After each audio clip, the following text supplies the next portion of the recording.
تفسیر القرآن آج کا سبق سورۃ النمل آیت نمبر 90 سے 93 تک۔ اعوذ باللہ من الشیطان الرجیم، بسم اللہ الرحمن الرحیم۔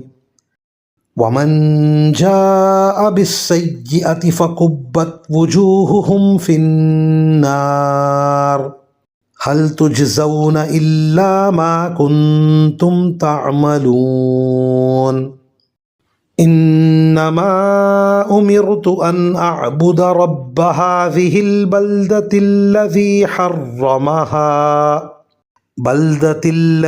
حرمها وله كل شيء وأمرت أن أكون من المسلمين وَأَنْ أَتْلُوَ الْقُرْآنَ فَمَنِ اهْتَدَى فَإِنَّمَا يَهْتَدِي لِنَفْسِهِ وَمَنْ ضَلَّ فَقُلْ إِنَّمَا أَنَا مِنَ الْمُنذِرِينَ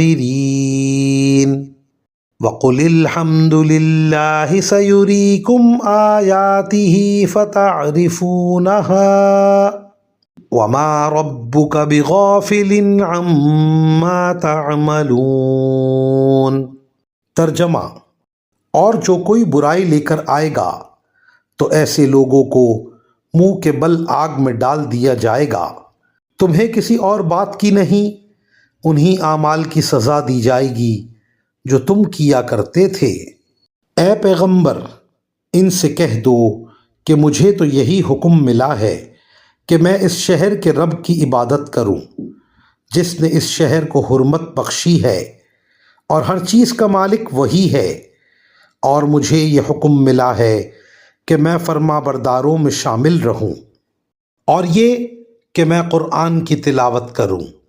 اب جو شخص ہدایت کے راستے پر آئے وہ اپنے ہی فائدے کے لیے راستے پر آئے گا، اور جو گمراہی اختیار کرے تو کہہ دینا کہ میں تو بس ان لوگوں میں سے ہوں جو خبردار کرتے ہیں، اور کہہ دو کہ تمام تعریفیں اللہ کی ہیں، وہ تمہیں اپنی نشانیاں دکھائے گا، پھر تم انہیں پہچان بھی لوگے، اور تمہارا پروردگار تمہارے کاموں سے بے خبر نہیں ہے۔ ان آیات کی تفسیر میں مفسرین کرام فرماتے ہیں اللہ تعالیٰ حضرت صلی اللہ علیہ وآلہ وسلم کی حقانیت اور اپنی قدرت کی بہت سی نشانیاں دنیا میں بھی دکھاتا رہا ہے۔